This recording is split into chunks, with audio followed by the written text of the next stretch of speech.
হিসাবের রহমান লালমনির পক্ষ থেকে রহমতুল্লাহের পক্ষ থেকে লালমনির পক্ষ থেকে হুজুরের রহমান হুজুরের রহমান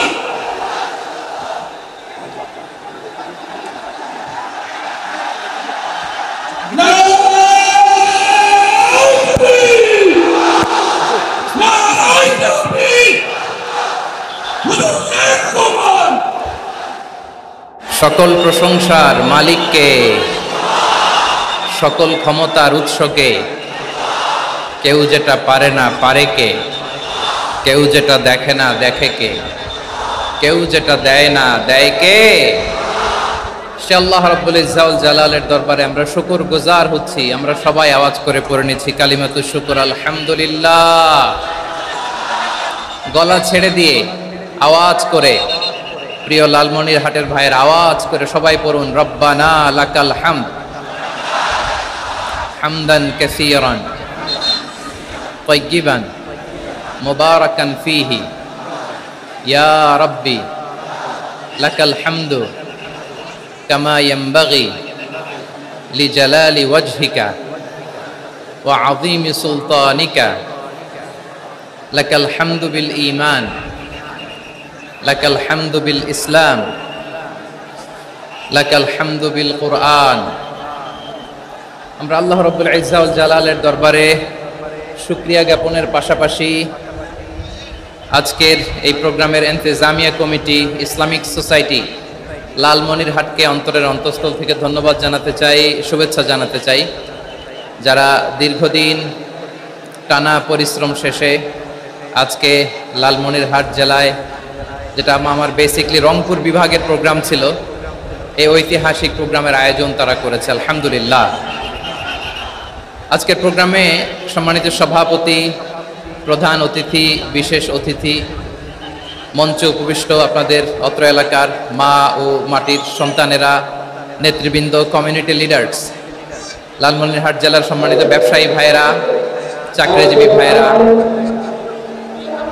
ছাত্র ভাইয়েরা, ভলান্টিয়ার্স ভাইয়েরা এবং লালমনিরহাট জেলা স্টেডিয়ামে অবস্থানরত আমার মা এবং বোনেরা, আমি আপনাদের সবাইকে অন্তরের অন্তঃস্থল থেকে শুভেচ্ছা জানাতে চাই, ধন্যবাদ জানাতে চাই যে আপনারা এত চমৎকার একটি প্রোগ্রামের আয়োজন করেছেন। প্রিয় ভাইয়েরা, আপনারা জানেন যে আমি প্রতি বিভাগে একবার করে সফর করছি। তো সেই সুবাদে রংপুর বিভাগের প্রোগ্রামটা আমি লালমনিরহাটে দিয়েছি এবং আমি আশ্বস্ত হয়েছিলাম যে লালমনিরহাটের প্রোগ্রাম খুবই গোছালো হবে, সুষ্ঠু হবে, শান্ত হবে।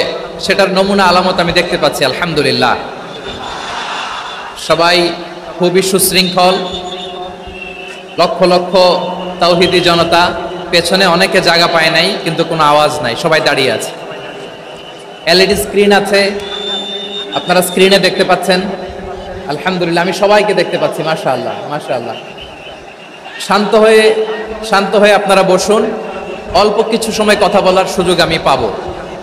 যেহেতু আমি হেলিকপ্টারে করে এসেছি, হেলিকপ্টারগুলোর আবার একটা পলিসি আছে, সানসেটের আগে, সূর্য ডোবার আগে তাদেরকে এয়ারপোর্টে আবার ল্যান্ড করতে হয়। তো এখানে 3:30টার মধ্যে আমাকে উঠে যেতে হবে। আমি যদি বারবার আপনাদেরকে থামাতে থাকি, শান্ত হতে বলি এবং এগুলোতেই যদি আমরা সময় নষ্ট করে ফেলি, তাহলে এই যে বিশাল মহাসমাবেশ, বিশাল আয়োজন, যেখানে 2-4টা আমি বার্তা দিতে চাই, এগুলো ব্যাহত হবে। লালমনিরহাটের ছেলেরা খুব ভদ্র, শান্তশিষ্ট।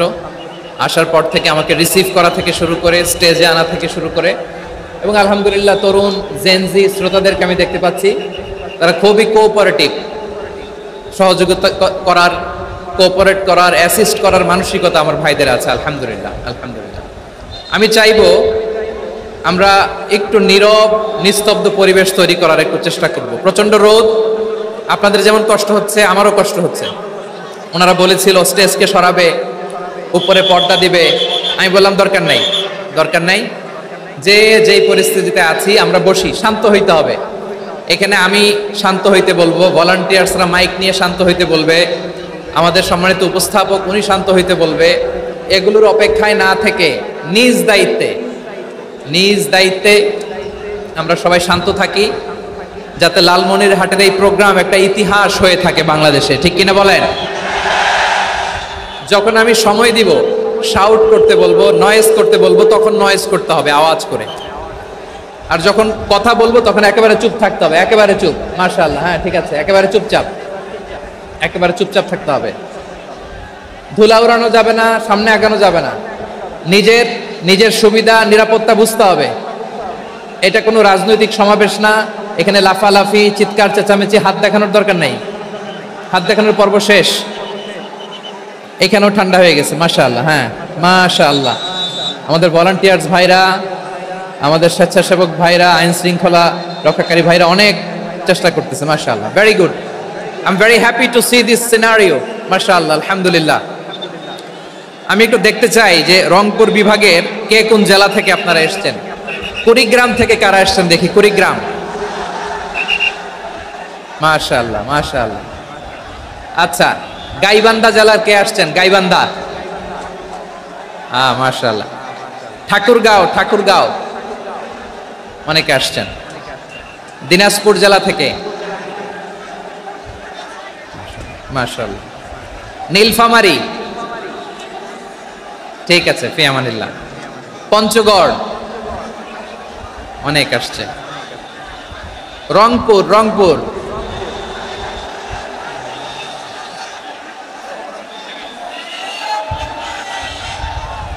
মাশাআল্লাহ মাশাআল্লাহ, ঠিক আছে। লালমনিরহাটের কারা দেখি, লালমনিরহাট,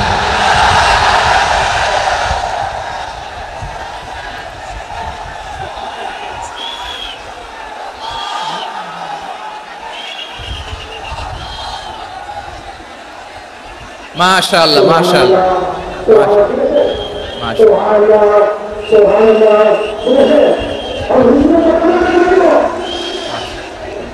ঠিক আছে ঠিক আছে। আচ্ছা, এই রংপুর বিভাগের বাইরে থেকে অন্য জেলার কারা কারা আসছেন দেখি, তাও আছে অনেকে, মাশাআল্লাহ, ঠিক আছে ঠিক আছে। আজকের প্রোগ্রামে উপস্থিত আছেন প্রধান অতিথি হিসেবে অধ্যক্ষ আসাদুল হাবিব দুলু ভাই, সাংগঠনিক সম্পাদক বিএনপি, জাতীয় নির্বাহী কমিটির সভাপতি, জেলা বিএনপি লালমনিরহাট। বিশেষ অতিথি হিসেবে আমাদের অনেক ভাইরা এসছেন, সবাইকে শুকরিয়া জানাই। সভাপতিত্ব করছেন জনাব আব্দুল হাকিম। আইন শৃঙ্খলা বাহিনী, প্রশাসন, ভলান্টিয়ার্স, শুনেছি আমি প্রায় 5,000 ভলান্টিয়ার্স আপনারা নিয়োগ দিয়েছেন, আলহামদুলিল্লাহ আলহামদুলিল্লাহ। অনেক গোছালো প্রোগ্রাম। আমার প্রাণ ঢালা ভালোবাসা জানবেন, আমার হৃদয়ের গহীন থেকে ভালোবাসা নেবেন, শুভেচ্ছা জানবেন সবাই, ঠিক আছে ঠিক আছে। প্রিয় ভাইরা, আমরা আর কাল বিলম্ব না করে মূল আলোচনায় চলে যেতে চাই। আজকে যে টপিকের উপর আমি কথা বলবো, টপিকটা হচ্ছে peaceful coexistence and communal harmony, শান্তিপূর্ণ সহাবস্থান এবং সাম্প্রদায়িক সম্প্রীতি। আমাদের বাংলাদেশে সাম্প্রদায়িক সম্প্রীতি আছে না নাই? আবহমান কাল থেকে আমরা মুসলিম, হিন্দু, বৌদ্ধ, খ্রিস্টান, পাহাড়ি, নৃগোষ্ঠী মিলেমিশে একাকার, আমরা সবাই মিলে বাংলাদেশ। আওয়াজ করে বলেন ঠিক কিনা? আমাদের পারস্পরিক সম্প্রীতি, ভালোবাসা, সৌহার্দ্যপূর্ণ আচরণ, বোঝাপড়া, এটা বেশ মজবুত, বেশ মজবুত। তবে মাঝে মাঝে আমাদের এই সম্প্রীতির ভেতরে অনেকে ফাটল ধরাতে চায়। আমরা যে সুখে আছি, শান্তিতে আছি, এটা অনেকের ভালো লাগে না, ঠিক কিনা বলেন? আমাদের মধ্যে সাম্প্রদায়িক সম্প্রীতি, সৌহার্দ্যপূর্ণ আচরণ, ভালোবাসা, এটা আবহমান কাল ধরে আছে। তার প্রমাণ, আমরা তাফসিরুল মাহফিলের আয়োজন করলে আমাদের হিন্দু ভাইরা ডিস্টার্ব করে না, ঠিক কিনা? এবং আমি যদি বলি হাত তোলেন, হিন্দু ধর্মের কারা কারা এসেছেন, কত শত কত হাজার যে হাত উঠবে, আপনি অবাক হয়ে যাবেন। আমি চাচ্ছি না হাত উঠাতে। খুলনাতে সর্বশেষ যে আমি প্রোগ্রাম করে গেলাম, সেখানে কয়েকশো হিন্দু ভাই আসছে আমাদের আলোচনা শুনতে, আলহামদুলিল্লাহ। অনেক বৌদ্ধরা আসে, অনেক খ্রিস্টানরা আসে। এবার সফরেও অনেক হিন্দু ভাইরা আমার সাথে দেখা করেছে, তারা বলেছে হুজুর আমরা আপনার আলোচনা শুনি, আলহামদুলিল্লাহ বলেন। So it's our responsibility to present our religion to our non-Muslim brothers and sisters. আমাদের অমুসলিম ভাই বোনদের কাছে ইসলামের সৌন্দর্য তুলে ধরা, এটা আমাদের দায়িত্ব। We all are the ambassador of Islam. আমরা প্রত্যেকে দায়িত্বশীল, আমরা প্রত্যেকে এক একজন ইসলামের অ্যাম্বাসেডর, আলহামদুলিল্লাহ বলেন। এজন্য এমনভাবে দ্য বিউটি অফ ইসলাম, ইসলামের সৌন্দর্য আমাদেরকে ফুটিয়ে তুলতে হবে যাতে করে নন মুসলিমরা শাহাদা পড়ে, কালিমা পড়ে মুসলমান হয়ে যায়। অনেক নন মুসলিম ভাই বোন আমাদের হাতে শাহাদা পড়ে, কালিমা পড়ে মুসলমান হয়েছে, অনেক। সো আমরা যেন ইসলামের বিউটিটাকে তুলে ধরতে পারি এবং এই যে সম্প্রীতি, এটাকে যেন আমরা অটুট রাখতে পারি। আদতে আদতে বাংলাদেশের ইতিহাস বলে আমাদের দেশে কোনো দাঙ্গা নাই, আছে? লালমনিরহাটের ভাইয়ের আওয়াজ করে বলেন, আমাদের দেশে হিন্দু মুসলিম দাঙ্গা আছে? আমরা ভাই ভাই, আওয়াজ করে বলুন তো, আমরা কি ভাই ভাই? কিন্তু কিছু দুষ্ট লোক আছে, তারা আমাদের সম্পর্কের মধ্যে ফাটল ধরাতে চায়, ঠিক কিনা বলেন? মাঝে মাঝে ঝগড়া লাগাতে চায়। দেখবেন পত্রপত্রিকায় দেখা যায় বিভিন্ন ধর্মীয় উপাসনালয়গুলোতে হামলা চালানো হয়, এগুলো রাজনৈতিক উদ্দেশ্য প্রণোদিত, এগুলোর সাথে ইসলামের কোনো সম্পর্ক নাই। এজন্য এই দুর্বৃত্তদের ব্যাপারে আমাদের সাবধান থাকতে হবে। আমরা সবসময় যেমনি ঐক্যবদ্ধ, ইউনাইটেড, আমরা যদি এরকম ইউনাইটেড থাকি, এই সমস্ত দুর্বৃত্তদের কালো হাত ভেঙে দিতে আমাদের 1 ঘন্টাও লাগবে না। চিল্লায় বলো ঠিক কিনা? আমরা সংঘবদ্ধ থাকবো। এই যে আমাদের পিসফুল কোএক্সিস্টেন্স, শান্তিপূর্ণ সহাবস্থান। হিন্দুরা পূজা করে, যেদিন হিন্দুদের পূজা অনুষ্ঠান, আমরা ওই দিন তাফসির মাহফিল করি না, ঠিক কিনা বলেন? যেদিন আমাদের তাফসিরুল কোরআনের প্রোগ্রাম, ওই দিন আমাদের হিন্দু ভাইরা ডিস্টার্ব করে না, সুবহানাল্লাহ। হিন্দুদের পূজা অনুষ্ঠানে মাদ্রাসার ছাত্র যে পাহারা দেয়, গোটা বিশ্বে এরকম দৃষ্টান্ত নজির বিরল, ঠিক কিনা বলেন? আইন শৃঙ্খলা বাহিনীর পাশাপাশি মাদ্রাসার ছাত্ররা যে সেখানে পাহারা দেয়, গোটা পৃথিবীতে এই দৃষ্টান্ত আপনি পাবেন। মাদ্রাসার ছাত্ররা, তারা তো কোরআনের ধারক, তারা হাদিসের ধারক, তারা কেন মন্দির পাহারা দিবে?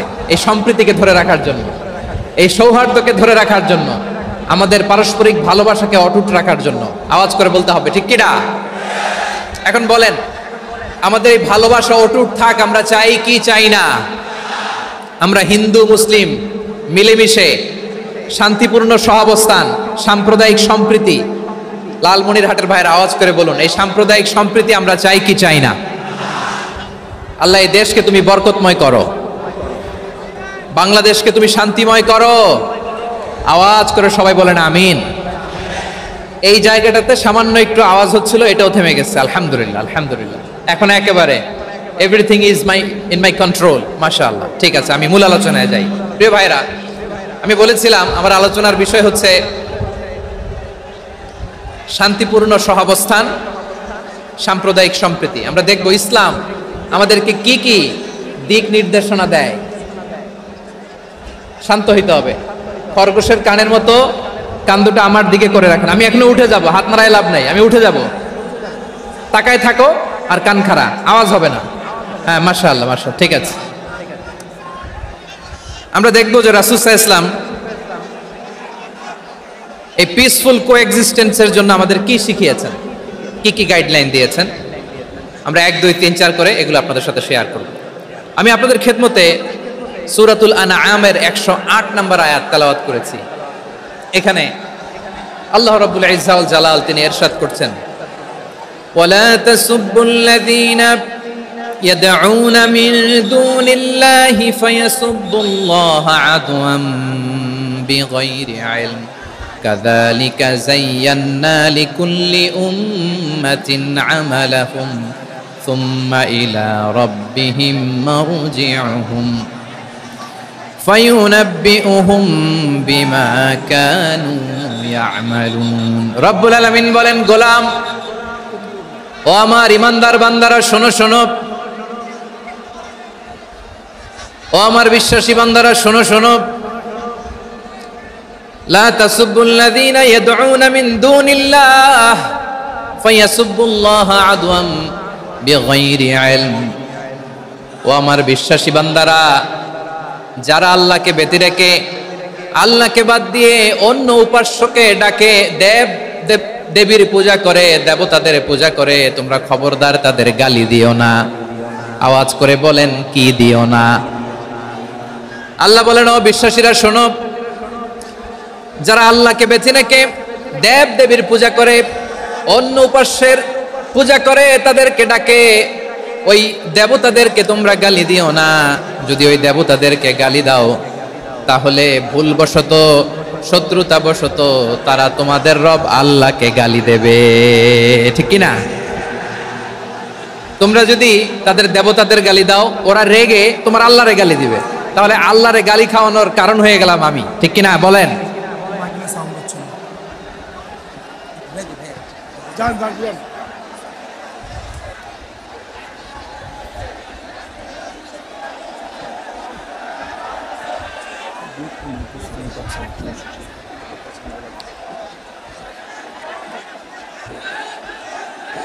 সম্মানিত ভাইয়েরা, এত বিশাল প্রোগ্রাম, মাইকের একটা সেটআপ থাকে, তারগুলো অনেক সময় নড়ে যায়, ধাক্কা ধাক্কিতে ডিসপ্লেস হয়, একটু ঝামেলা হবে।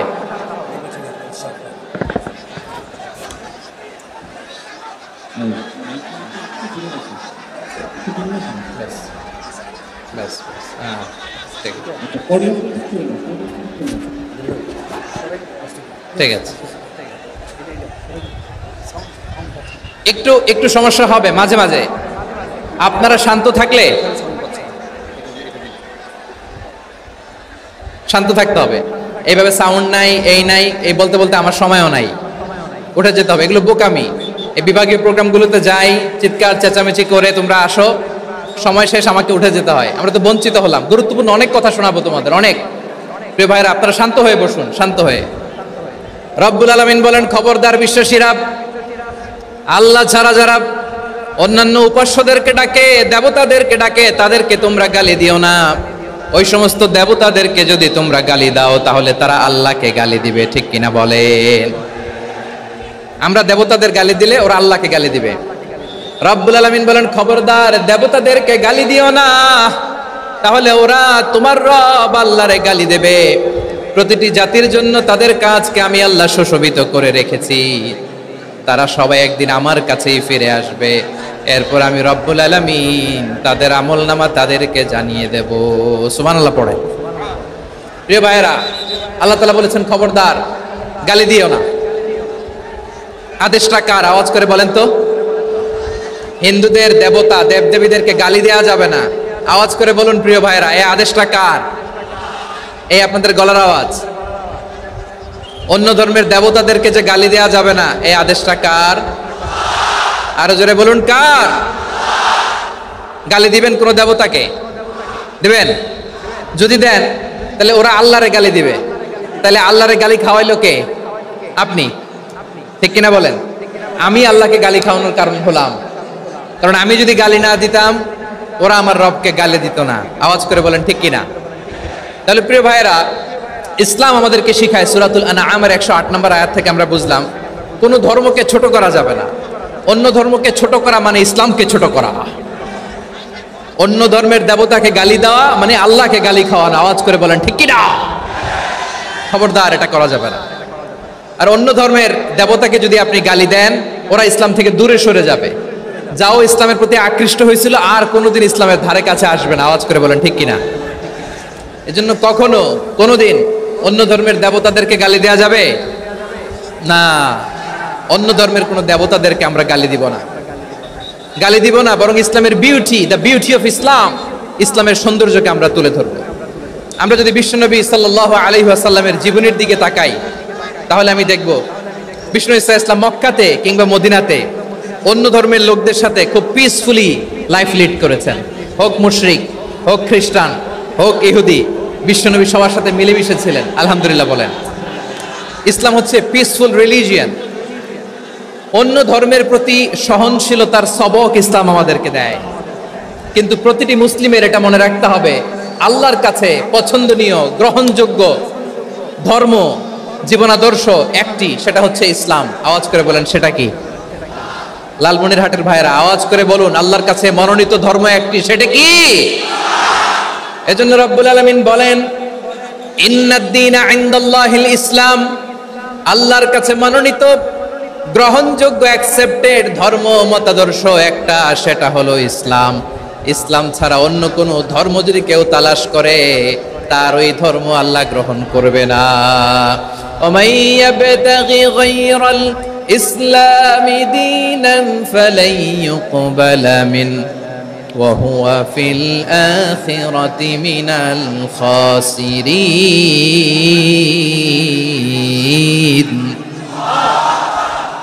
Whoever seek anything except Islam, that won't be accepted from him, and he will be loser in the day of judgment. কিয়ামতের দিন ইসলাম ছাড়া কেউ যদি অন্য কোনো ধর্ম তালাশ করেছে দুনিয়াতে, তার এই মতাদর্শ গ্রহণ করা হবে না, and he will be loser. সে হবে লুজার, ক্ষতিগ্রস্ত, হাই হাই কোম্পানির ম্যানেজার। ওর আমও শেষ, সালাও শেষ। আওয়াজ করে বলেন ঠিক কি না? এজন্য ইসলাম পেয়ে আমরা খুশি না বেজার? প্রত্যেক নামাজ শেষে আমরা আল্লাহরে বলি, আল্লাহ রাদিতু বিল্লাহি রাব্বা ওয়া বিল ইসলামি দীনা ওয়া বি মুহাম্মাদিন নাবিয়ান ওয়া রাসূলা। ও আল্লাহ, তোমারে রব হিসেবে পেয়ে আমরা খুশি। ও আল্লাহ, ইসলামকে ধর্ম হিসেবে পেয়ে আমরা খুশি। বিশ্বনবীকে আমাদের রাসূল পেয়ে আমরা খুশি। ঠিক কিনা বলেন? ইসলাম ছাড়া অন্য কোনো ধর্ম আমরা গ্রহণ করব না। ঠিক কিনা বলেন? আল্লাহর কাছে অ্যাকসেপ্টেড রিলিজিয়ান একটা, সেটা ইসলাম। তো বিশ্বনবী সাল্লাল্লাহু আলাইহি ওয়াসাল্লাম মক্কাতে কিংবা মদিনাতে খুব পিসফুলি এক্সিস্ট করেছেন, যে কোনো ধর্মের সাথে মিলেমিশে চলেছেন। তার প্রমাণ আমরা যদি রাসূল সাল্লাল্লাহু আলাইহি ওয়াসাল্লামের বায়োগ্রাফির দিকে তাকাই, তাহলে দেখব তিনি মুশরিকদের সাথে পিস ট্রিটি করেছেন, শান্তি চুক্তি, পিস ট্রিটি, পিস এগ্রিমেন্ট। আপনারা হুদাইবিয়ার সন্ধির নাম শুনেছেন? আমার লালমনিরহাটের কলিজার টুকরা ভাইয়েরা, হুদাইবিয়ার সন্ধির নাম আপনারা শোনেন নাই? 6ষ্ঠ হিজরিতে বিষ্ণু ঈসা ইসলাম মুশরিকদের সাথে এই ট্রিটি করেছেন, চুক্তি। কাদের সাথে? মুশরিকদের সাথে। আমরা তো মুসলমান বসতে পারি না, আমরা দুই মুসলিম ভাই একসাথে বসে চা খেতে পারি না, গল্প করতে পারি না। বিষ্ণু ঈসা ইসলাম মুশরিকদের সাথে ট্রিটি করেছেন, হুদাইবিয়ার সন্ধি। এই সন্ধির আগে মক্কা থেকে কেউ মদিনায় যেতে পারে না, মদিনা থেকে কেউ মক্কায় যেতে পারে না। কিন্তু এই সন্ধির পরে ট্রাফিক স্বাভাবিক হয়ে গেল। মক্কার লোকেরা মদিনায় আসতে পারে, মদিনার লোকেরা মক্কায় আসতে পারে। এটাকে বলে সুলহে Hudaibiya, the peace agreement of Hudaibiya, শান্তি চুক্তি। আমরা পৃথিবীতে এখন অনেক শান্তি চুক্তির নাম শুনি, এগুলো সব the piece treaty of Hudaibiya থেকে কপি করা। আল্লাহু আকবার। তাহলে বিশ্বনবী সাল্লাল্লাহু আলাইহি সাল্লাম তিনি যে শান্তিপূর্ণ সহাবস্থানে বিশ্বাসী ছিলেন, মুসলমানেরা যে অন্য ধর্মের প্রতি সহনশীল, তার প্রমাণ হচ্ছে এই পিস ট্রিটি। শুধু তাই নয়, মাইকের সাউন্ডটা একটু বাড়াই দিতে হবে, খুব দুর্বল, একটু মজবুত করতে হবে, আর একটু ক্লিন করতে হবে, আর সবগুলা জায়গায় সাউন্ড যাচ্ছে কিনা একটু ক্রস চেক করতে হবে। হ্যাঁ, পাবেন, দিচ্ছে। Mic operator is trying his level best, দিচ্ছে। মাইক অপারেটর যিনি আছেন, প্রতিটি জায়গায় প্রতিটি সাউন্ড বক্সে যেন আওয়াজ পাওয়া যায়, একটু ক্রস চেক করেন, সাউন্ডটাকে একটু স্ট্রং করে দেন। হ্যাঁ, ঠিক আছে, মাশাআল্লাহ। এদিকে তাকান, এদিকে। মক্কার পার্ট গেল, পিস এগ্রিমেন্ট করলেন, শান্তি চুক্তি। বিষ্ণু ঈসা ইসলাম মদিনায় যে কি করলেন? মদিনায় যে বিষ্ণু ঈসা ইসলাম মদিনা চার্টার করলেন, মদিনা সনদ, সাহিফাতুল মদিনা, এটার বলে মদিনা চার্টার। যে ওয়েস্টে, ইউরোপে, আমেরিকাতে তারা অনেক চার্টার করে, এই সব চার্টার মদিনা চার্টার থেকে কপি করা। আওয়াজ করে পড়েন সুবহানাল্লাহ।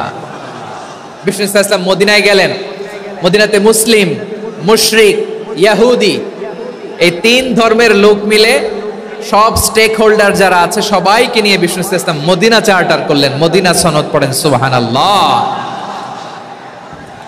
শুধু তাই নয়, মক্কাতে বিশ্বনবী পিস এগ্রিমেন্ট করলেন, শান্তি চুক্তি মুশরিকদের সাথে। মদিনাতে যে বিশ্বনবী মদিনা চার্টার করলেন, মদিনা সনদ করলেন ইহুদিদের সাথে। আবার মদিনাতে বিশ্বনবী ইহুদিদের সাথে পিস ডায়ালগ করলেন, ইন্টারফেথ ডায়ালগ করলেন, আন্তধর্মীয় সংলাপ করলেন। যেই সংলাপের মূল ভিত্তি ছিল তাওহীদ। মূল ভিত্তি ছিল কি? তাওহীদ।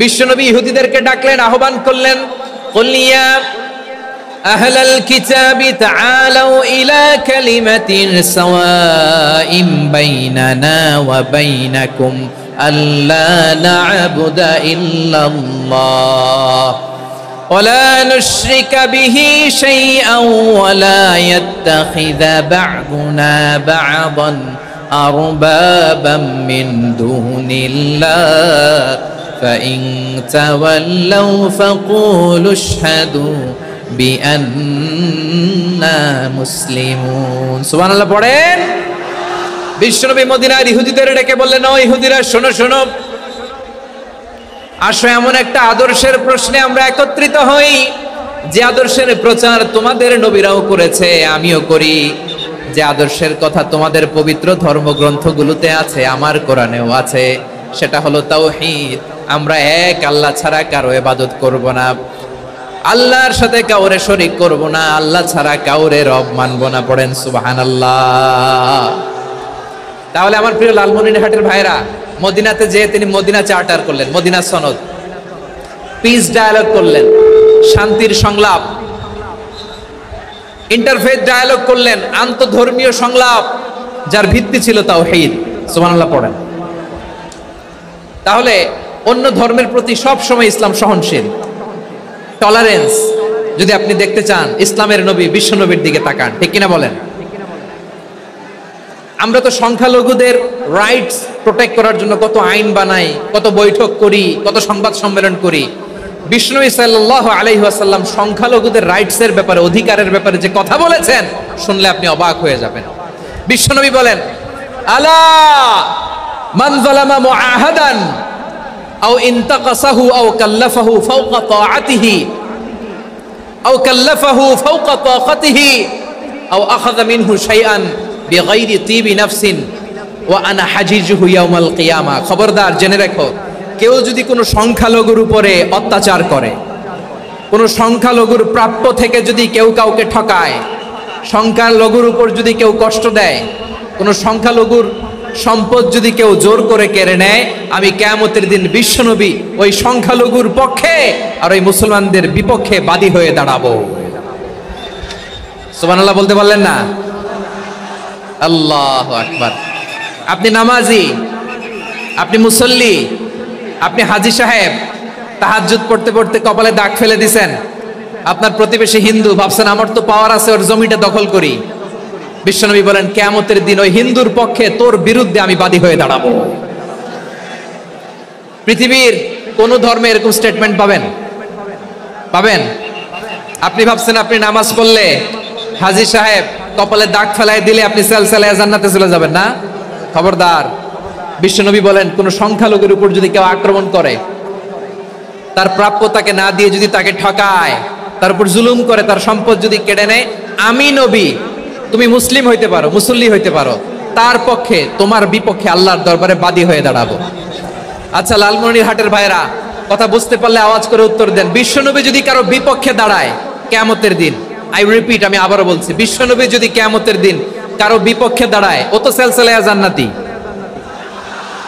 তাই না জান্নাতি না যে নবীর সুপারিশ ছাড়া জান্নাতের গেটও দেখা যাবে না ওই নবী যদি বলে তোর বিপক্ষে আমি বাদী হয়ে দাঁড়াবো ওই জান্নাতে আর ঢোকার কোনো সুযোগ আমাদের থাকবে এখানেই শেষ না আমার প্রিয় লালমনিরহাটের ভাইয়েরা এখানেই শেষ নয় বিশ্বনবী বলেন মান কাতালা মুআহাদান বুখারীর বর্ণনা মান কাতালা মুআহাদান লাম ইয়ারাহ রাইহাতাল জান্নাহ কেউ যদি কোন মুসলিম যদি অন্যায়ভাবে কোন সংখ্যালঘুকে হত্যা করে কোন হিন্দুকে হত্যা করে কোন বৌদ্ধরে হত্যা করে অন্যায়ভাবে কোন মুসলিম যদি কোন সংখ্যালঘুরে হত্যা করে জান্নাতে যাওয়া তো দূরের কথা ওই মুসলিম জান্নাতের ঘ্রাণও পাবে না সেই বুখারীর বর্ণনা মান খাতালা মুআহাদান লাম ইয়ারাহ রাইহাতাল জান্নাহ ওয়া ইন্না রিহাহা লা ইউজাদু মিন মাসিরাতি 40 আমা যে জান্নাতের ঘ্রাণ 40 বছর দূরের রাস্তা থেকেই পাওয়া যায় সুবহানাল্লাহ পড়েন প্রিয় ভাইরা এখান থেকে জান্নাতে পৌঁছতে লাগবে 40 বছর এত দূর কত বছর সবাই বলেন কত বছর এখান থেকে জান্নাতে পৌঁছতে লাগবে 40 বছর এত দূরে থাকতেই জান্নাতের ঘ্রাণ আপনার নাকে এসে ধাক্কা মারবে বিশ্বনবী বলেন যে ব্যক্তি কোন সংখ্যালঘুকে হত্যা করে জান্নাতের ঘ্রাণ তো পাবেই, জান্নাতে তো ঢুকতে পারবেই না, জান্নাতের ঘ্রাণও তার নাকে লাগবে না। পড়েন নাউযুবিল্লাহ। তাহলে সংখ্যালঘুদের ব্যাপারে ইসলামে অধিকার দেয়া আছে না নাই? লালমনিরহাটের ভাইয়ের আওয়াজ করে বলেন, আমার সংখ্যালঘু হিন্দু ভাইদের রাইটস, অধিকার আমাদের ইসলামে প্রোটেক্টেড আছে না নাই? এখানেই শেষ না। বিষ্ণু ইসলাম আপনার অমুসলিম প্রতিবেশীর সাথে ভালো আচরণ করতে বলেছে। আমাদের হয় না এটা মুসলিম পাড়া, ওটা বৌদ্ধ পাড়া, হয় না? অনেক সময় হয় না এটা আমাদের মুসলিম পাড়া, ওইটা হিন্দু পাড়া, এরকম আছে না নাই? লালমনিরহাটে নাই না? আছে? হিন্দু যদি আপনার প্রতিবেশী হয় কি করবেন? ওরে কষ্ট দিবেন নাকি? কেন, ও তো হিন্দু, ও তো আমার আল্লাহরে ডাকে না, ওরে কষ্ট দিলে জায়েজ হবে না? খবরদার। বিষ্ণু ইসলাম বলেন, মান কানা ইউমিনু বিল্লাহ ওয়াল ইয়াউমিল আখির ফালিকরিম জারাহ, যে আল্লাহ বিশ্বাস করে আর আখিরাতে বিশ্বাস করে সে যেন প্রতিবেশীর সাথে ভালো আচরণ করে। সুবহানাল্লাহ। কলিজা জুড়ায় যায় না আমার নবীর কথাগুলো শুনলে? যে আল্লাহ বিশ্বাস করে, যে আখিরাতে বিশ্বাস করে সে যেন প্রতিবেশীর সাথে ভালো আচরণ করে। এখানে বলছে মুসলিম প্রতিবেশী বলছে, নামাজি প্রতিবেশী বলছে, আল্লাহওয়ালা প্রতিবেশী বলছে না। প্রতিবেশী আস্তিক হোক নাস্তিক হোক, প্রতিবেশী মুমিন হোক মুশরিক হোক, প্রতিবেশী হইলেই তার সাথে ভালো আচরণের দরকার আছে না নাই? আমার প্রিয় লালমনিরহাটের ভাইয়েরা, বিষ্ণু ইসলাম ওনার ইহুদি প্রতিবেশীদের দেখাশোনা করতেন। আওয়াজ না শোনা যাক, আমারও তো দেখা যায়, আমারও তো দেখা যায়। তাকায় থাকেন, তাকায় থাকলে সওয়াব হবে। কোরআনের কথা যেখান থেকে হয় এদিকে তাকায় থাকলেই বরকত। তাকায় থাকেন। জি জি, মাইক, আমি তার মাইক ঠিক করতে আসি না এদিকে, এই মাইক ঠিক করব, ওই মাইক ঠিক করব, ওদিকে পাইলট বলবে হুজুর চলে আসেন। জি বসুন, বসুন, মাশাআল্লাহ। হ্যাঁ, খুব শান্ত, ঠিক আছে।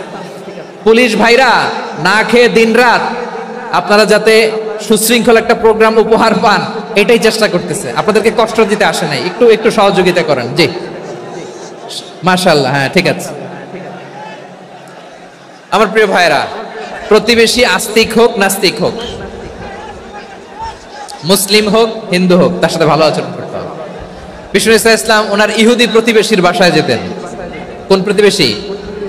ইহুদি। আওয়াজ করে বলেন, কোন প্রতিবেশী? ইহুদি। এক ইহুদি কিশোর বিষ্ণু ইসলামের খেদমত করতে, ইহুদি ছেলে আমার নবীর খেদমত করতো, তারা ছিল নবীর প্রতিবেশী। তো অনেক দিন হয় ইহুদি ছেলেটা আসে না। বিষ্ণুনবী খোঁজ দিলেন, ঘটনা কি? একটা ইহুদি ছেলে না আমার খেদমতে আসতো, ছেলেটা কই? খোঁজ নিয়ে জানলেন ছেলেটা অসুস্থ। বিষ্ণু ইসলাম ওই ইহুদির বাড়িতে চলে গেলেন ওই ছেলেটাকে দেখা করার জন্য, ভিজিট করার জন্য। সুবহানাল্লাহ পড়বেন না? গেলেন, যে দেখে ইহুদি ছেলেটা মুমূর্ষ, জান জান যায় যায় ভাব, বিছানায় পড়ে আছে, তার বাবা দাঁড়ানো। বিশ্বনবী তার মাথার পাশে বসলেন, মাথায় হাত বুলিয়ে দিলেন, আর ছেলেটাকে বললেন আসলিম, হে ইহুদি ছেলে আসলিম, ইসলাম ধর্ম গ্রহণ করো। তো ছোট্ট ছেলে ভাবে আমরা ইহুদি, এখন ইসলাম ধর্ম গ্রহণ করলে আব্বা যদি বকা দেয়, ফানাযারা ইলা ওয়াজহি আবি, ছেলেটা তার বাবার চেহারার দিকে তাকালো, দেখি আব্বা কি কয়। আব্বা যদি বলে তাইলে ইসলাম ধর্ম গ্রহণ করবে। ইহুদি ছেলেটা তার বাবার দিকে যখন তাকালো, ওর বাবা বলে আতি আবুল কাসিম, আবুল কাসিম যা বলে তাই করো। আবুল কাসিম হচ্ছে বিষ্ণু ইসলামের একটা কুনিয়াত, উপনাম।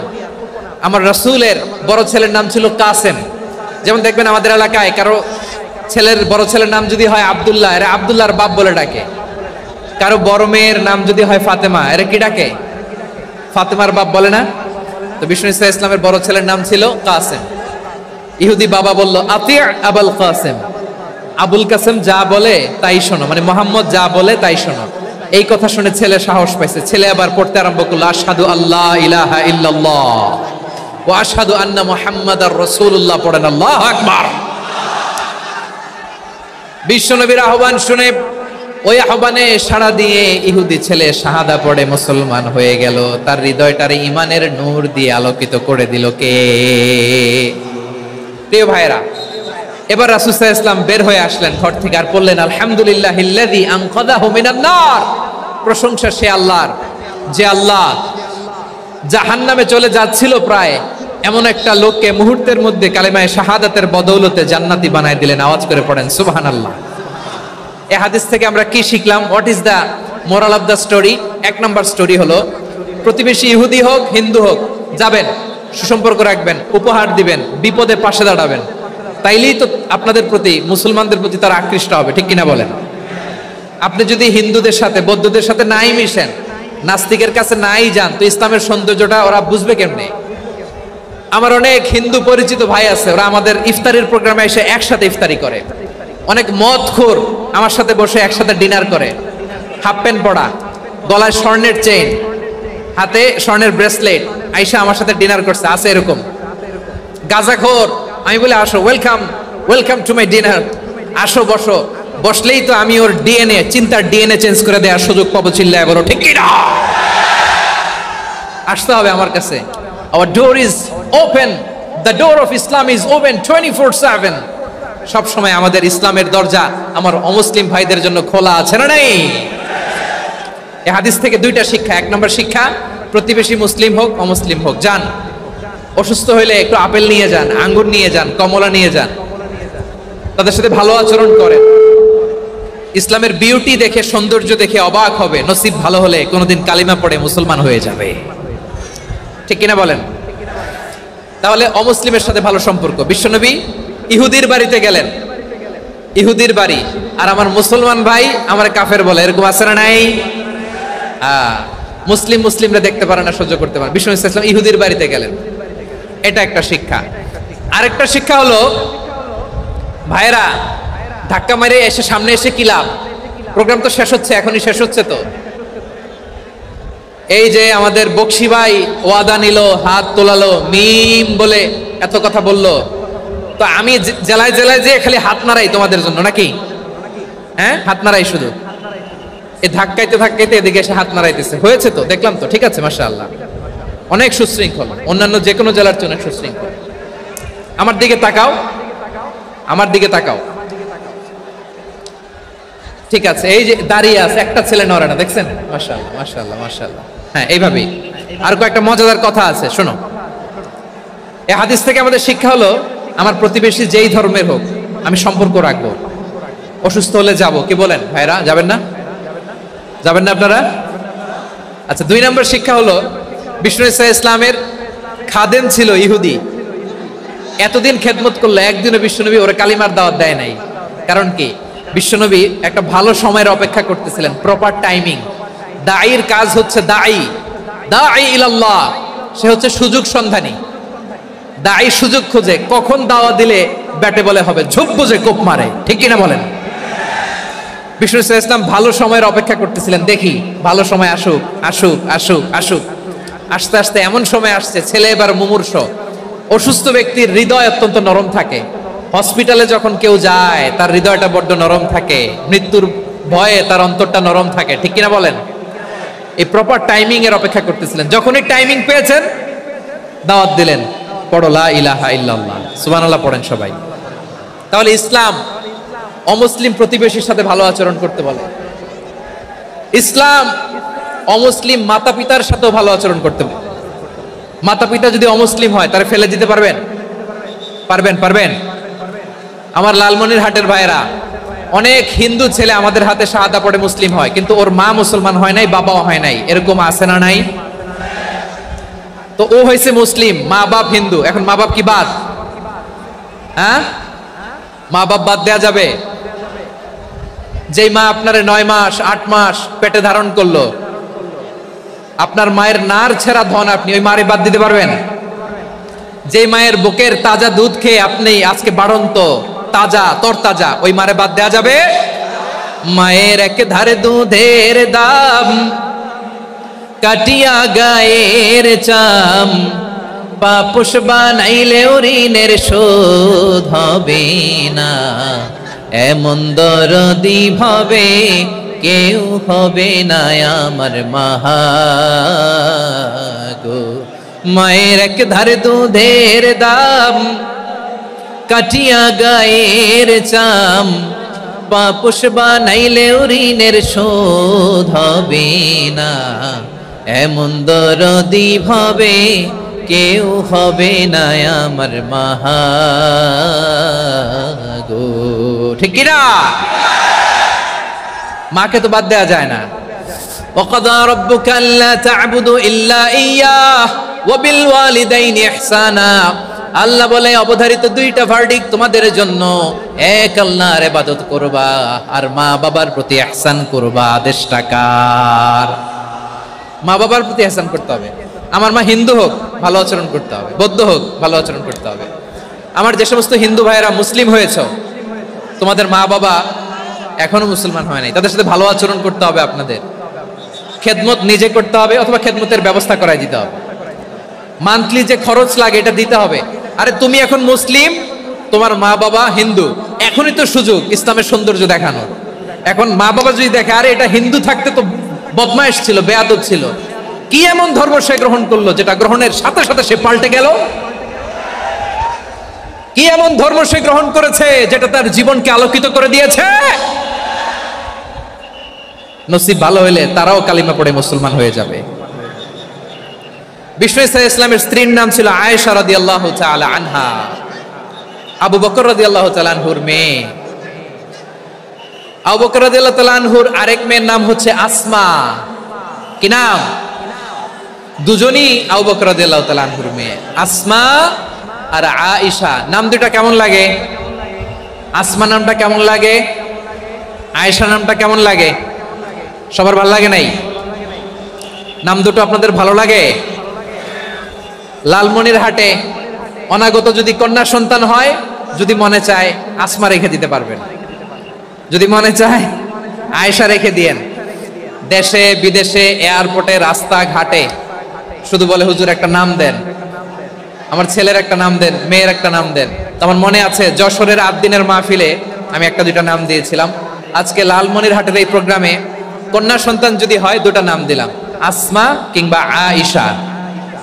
ইনশাআল্লাহ পড়েন। দুজন বোন, এক মায়ের না, বাবা এক মা দুজন। আয়েশা রাদিয়াল্লাহু তাআলা আনহার মায়ের নাম উম্মে রুমান আর আসমা রাদিয়াল্লাহু তাআলা আনহার মায়ের নাম কুতাইলা বিনতে আব্দুল উজ্জা। আবু বকর রাদিয়াল্লাহু তাআলা আনহু 4টা বিয়ে করেছিলেন। তো একই ঘটনা ঘটেছে এই ফ্যামিলিতে। আসমা ইসলাম ধর্ম গ্রহণ করে মুসলিমা, কিন্তু তার মা কুতাইলা মুশরিকা। আই রিপিট, বোঝার জন্য আমি আবারও বলি, আসমা রাদিয়াল্লাহু তাআলা আনহা মুসলিমা আর আসমার মা কুতাইলা। আওয়াজ করে বুঝে থাকলে বলেন, আসমার মা মুশরিকা। তার মানে মেয়ে মুসলিম, মা অমুসলিম। ভেজাল আছে না নাই? কিন্তু কুতাইলা আর ধৈর্য ধারণ করতে পারে না। নার ছেড়া ধন, কলিজার টুকরা ধন, কলিজার টুকরা সন্তান আসমারে দেখতে বড্ড মন চায়।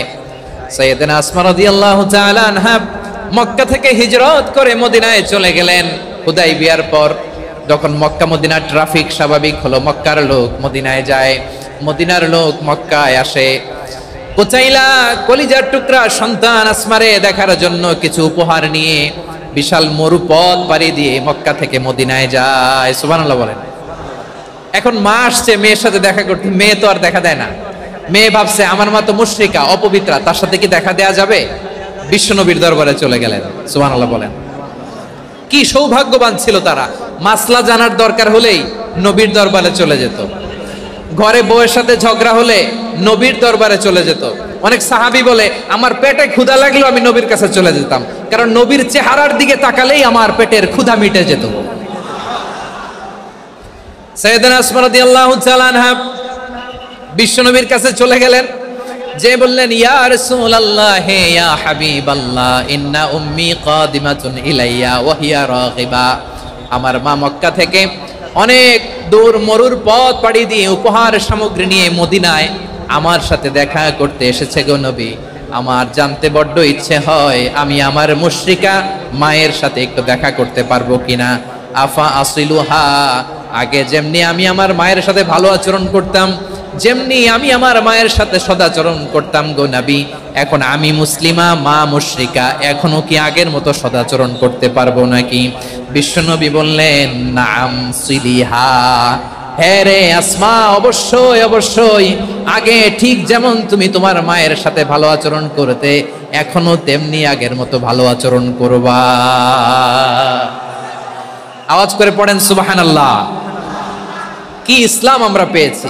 কত ব্রড মাইন্ডেড আমাদের ইসলাম, কত ওপেন মাইন্ডেড ইসলাম, কত ওপেন আপ করতে পারে, চিন্তা করতে পারেন? বিষ্ণু বললেন হ্যাঁ অবশ্যই, নাম সুলিহা, আগে যেমনি ভালো আচরণ করছো আসমা, এখন ওইরকমই করো, পারলে আরো বাড়াই করো। সুবহানাল্লাহ বলেন।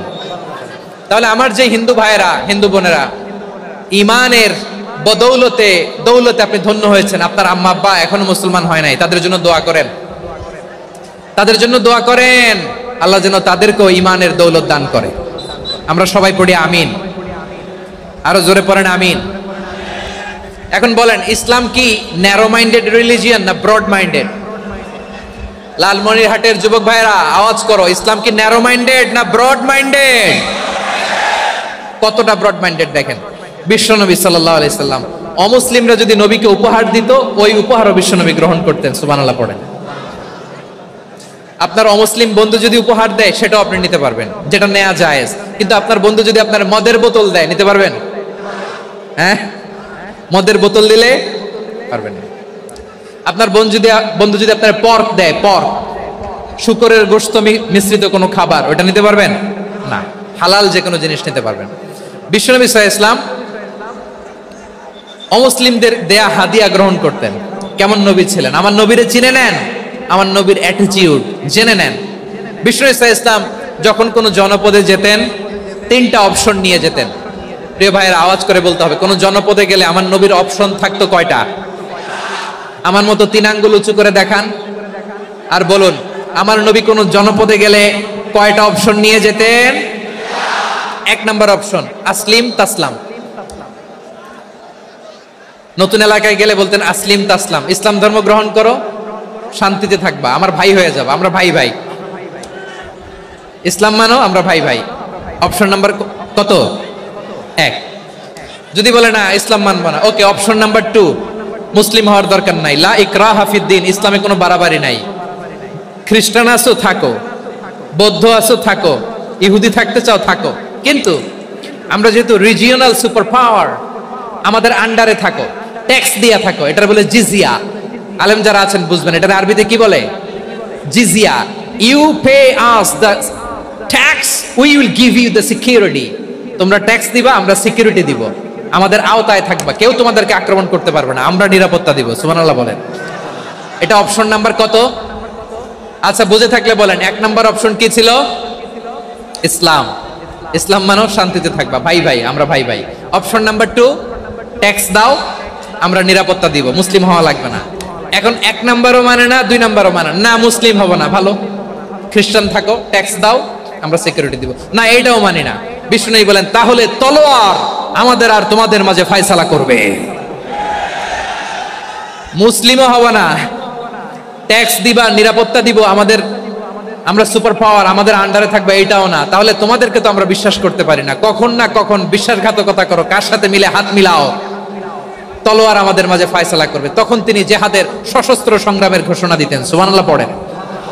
দেখেন, পশ্চিমারা জেহাদকে এইভাবে চিত্রায়িত করে না। ওরা জেহাদ বলতে বোঝায় তলোয়ার, হাত কাটো, গলা কাটো, না, জেহাদ সশস্ত্র সংগ্রাম 3 নম্বরে। অধিকাংশ ক্ষেত্রেই বিশ্বনবীর সুন্দর আচরণ দেখে, আরে আমার নবীর যে নুরানি চেহারা, অনেকে তো কেবল সিরেফ চেহারাটা দেখেই কালিমা পড়ে মুসলমান হয়ে গিয়েছে। যারা মুসলিম হয় নাই, তারা তাদের ইসলামেই বলবৎ ছিল, ট্যাক্স দিয়ে ইসলামের আন্ডারে ছিল। যারা এটাও মানে নাই, ওইটাও মানে নাই, তাদের বিরুদ্ধে জেহাদ। বিষ্ণু ইসলাম 7ম হিজরিতে যখন খায়বার বিজয়ের পরে ইসলাম রিজিওনাল সুপার পাওয়ার হিসেবে আত্মপ্রকাশ করলো, বিশ্বনবী চিঠি লিখলেন অন্যান্য সুপার পাওয়ারের কাছে, রাষ্ট্রীয় চিঠি লেখে এক রাষ্ট্রপ্রধান আরেক রাষ্ট্রপ্রধানের কাছে। ঠিক কিনা বলেন? জানেন না আপনারা? এই যে 24-এর ছাত্র নাগরিক অভ্যুত্থানে, এই অভ্যুত্থান যখন শুরু হয়, আমি তখন সাউথ আফ্রিকাতে, একটা স্ট্যাটাস দিয়েছিলাম, কোটা নয়, গোটা দেশ সংস্কার করা লাগবে। শুধু বাংলাদেশ নয়, সারা বিশ্বের বাংলা ভাষাভাষী লোকেরা এই আন্দোলনের সাথে সমর্থন তারা করেছে, এটাকে সাপোর্ট করেছে, তারা সমর্থন দিয়েছে।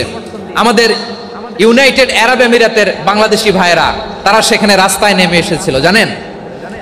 ওইখানে ডেমনস্ট্রেশন করা যায় না, সেখানকার সরকার তাদেরকে যাবজ্জীবন দিয়েছিল। তখন আমাদের এই যে প্রধান উপদেষ্টা ডক্টর মোহাম্মদ ইউনূস সরাসরি জি টু জি বলে এটারে, G to G, government to government, G to G. উনি চিঠি লিখলেন যে তাদেরকে, ইউর হাইনেস, হে সম্মানিত আমির, আপনি আমার এই চিঠির কারণে আমার সম্মানে এই 53 জন বাংলাদেশিকে মাফ করে দেন। এই চিঠির বদৌলতে বেকসুর খালাস পেয়ে গিয়েছিল আমাদের ভাইরা, জানেন না এই ঘটনা আপনারা? তাহলে গভর্নমেন্ট টু গভর্নমেন্ট চিঠি দেওয়া হয়। সপ্তম হিজরিতে বিষ্ণু ইসলাম সব সুপার পাওয়ারের কাছে চিঠি দিলেন, রোমান সম্রাটের কাছে, পারস্য অধিপতির কাছে, মিশরের অধিপতির কাছে, সবার কাছে চিঠি লিখলেন। চিঠির ভাষা ছিল এরকম, মিন মুহাম্মাদিন রাসূলিল্লাহ ইলা মুকাওকিস আযীমিল কিবত, মুহাম্মদ রাসূলুল্লাহর পক্ষ থেকে মিশরের বাদশার কাছে, আসলিম তাসলাম, ইসলাম মানো শান্তিতে থাকবা, সালামুন আলা মান ইত্তাবা আল হুদা, শান্তি তার জন্য যে হেদায়েতের অনুসরণ করে। সুবহানাল্লাহ পড়েন। তো এই চিঠি অনেকে ভালোভাবে রিসিভ করেছে, অনেকে এই চিঠি পাওয়ার পরে নবীর কাছে আবার ইন রিটার্ন উপহার পাঠিয়েছে। কি পাঠিয়েছে? উপহার। মিশরের বাদশাহ মুকাওকিস তিনি বিশ্বনবীকে বিশাল এক উপহারের ডালি পাঠিয়েছেন। মিশরের বাদশাহ মুকাওকিস ছিলেন ধর্মে খ্রিস্টান। লালমনিরহাটের ভাইরা আওয়াজ করে বলেন, মিশরের বাদশাহ ধর্মে কি ছিল? খ্রিস্টান। কি উপহার দিয়েছিল আমার নবীকে? শুনতে মনে চায়? আওয়াজ নাই লালমনিরহাটের গলায়, শুনতে মনে চায়? 1000 স্বর্ণ মুদ্রা, 1000 স্বর্ণ মুদ্রা। 2টা খ্রিস্টান দাসী, একজনের নাম মারিয়া বিনতে শামাউন আল কিবতিয়া, আরেকজনের নাম সিরিন বিনতে শামাউন আল কিবতিয়া। একজন খ্রিস্টান দাস 20 থান কাপড় জামা বানানোর জন্য, আমরা নবী যেন সেলাই করে জামা বানাতে পারে এজন্য 20 থান কাপড়, 20 থান ফাইন গার্মেন্ট। সুবহানাল্লাহ পড়বেন না? এরপরে একটা গাধা যেটার নাম ছিল উফাইর, আর একটা খচ্চর, এটার নাম ছিল দুলদুল। খচ্চর চিনেন? গাধা আর ঘোড়ার ক্রসিং এ যে প্রাণীটা দুনিয়াতে আসে ওটার খচ্চর বলে। তো এই যে সুপার পাওয়ার খ্রিস্টান বাদশার কাছে নবী চিঠি লিখলেন, ওই খ্রিস্টান বাদশা আমার নবীকে উপহার দিল। বিশ্বনবী এই উপহারগুলো সানন্দে গ্রহণ করেছে। সুবহানাল্লাহ পড়বেন না? তাহলে অমুসলিম কেউ যদি আপনাকে উপহার দেয়, হালাল উপহার হলে আপনি গ্রহণ করতে পারবেন।